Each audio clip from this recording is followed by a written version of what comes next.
de ne pas s'adonner à la fumette qui conduit ensuite à l'ingestion de saloperies. 2, de travailler beaucoup. 3, d'essayer de faire une carrière. C'est d'être plus proche de la famille, plus famille.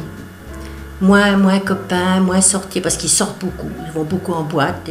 De se forger des valeurs propres, de s'ouvrir aux autres, de chercher l'excellence à travers les autres.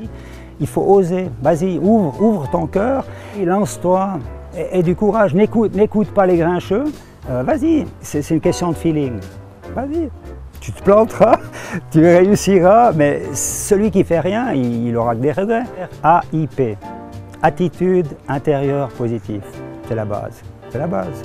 Je veux rajouter que pour les jeunes, c'est important de côtoyer les personnes âgées pour prendre conscience qu'un jour, ils seront à leur place. Ce sera toujours des images qui leur permettront à eux de vieillir avec philosophie. Ça, c'est un conseil que je donnerais aux jeunes, mais je ne sais pas si vous allez vraiment le propager. Quand vous avez un chef qui est particulièrement directif, puis qui veut donner des instructions trop précises, puis qui vous fait faire des choses que vous pensez, mais on pourrait faire autrement. Quand je n'étais pas d'accord, je finissais par dire « ben oui, ben voilà, allons-y comme ça ». Mais j'ai quand même pas fait. Moi, je leur dis qu'ils doivent bien vivre leur vie et puis il faut quand même qu'ils écoutent un peu des fois ce que les aînés des fois veulent leur dire parce que ça peut aussi leur rendre service. Il faut qu'ils se battent, pas seulement se voir en disco, mais se voir ensemble. Aujourd'hui, avec le portable, c'est très bien le portable. La tablette, c'est très bien, mais on ne se voit plus. Donc, les jeunes, ils devraient se réunir, discuter de sujets qui sont actuels à eux. Alors, quand on est jeune, on a toujours une période, que ce soit quand on a décidé, parce que quand on fait une formation, aujourd'hui, c'est pas à vie. On fait une formation de base, puis après, on change de voie assez facilement. La formation de base, il faut la faire. Parce qu'un chef d'entreprise, il va quand même regarder s'il y a une volonté derrière. Celui qui a traînaillé un peu partout, il m'envoie sa candidature, je me dis, pas terrible.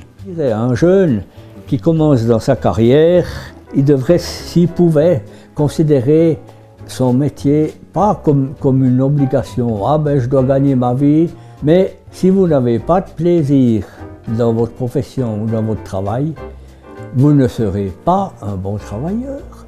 Il faudrait que, effectivement, le but, ça reste l'échange avec les autres, l'ouverture aux autres, l'amour des autres. Et ça, je pense que ça devrait être le but de chacun et non pas parfois maintenant. Pour moi, j'avais des apprentis aussi, hein, et j'avais l'impression que pour eux, le but, c'était d'arriver à la fin de l'apprentissage pour pouvoir consommer plus, avoir sa voiture. C'est légitime, mais rétrospectivement, je pense que ce n'est pas forcément la bonne voie. Ou en tout cas, il ne faut pas écarter ces échanges. Hein. Mais des échanges directs, hein, de se parler, de se toucher, de s'aimer finalement. Ces points faibles, il faut les renforcer. Et les jeunes qui se sentent mal à l'aise, qui ne sont pas bien, ils doivent aussi travailler sur eux-mêmes. Vous savez, les psychiatres, les psychologues, c'est une chose. Mais travaillons soi-même. Il faut se monter. Moi, je suis parti de zéro. Puis en se battant, on y arrive. C'est cette volonté qu'il faut. Puis de l'humour dans la volonté, ça aide aussi. Et faites toutes vos expériences que vous pouvez avant le mariage.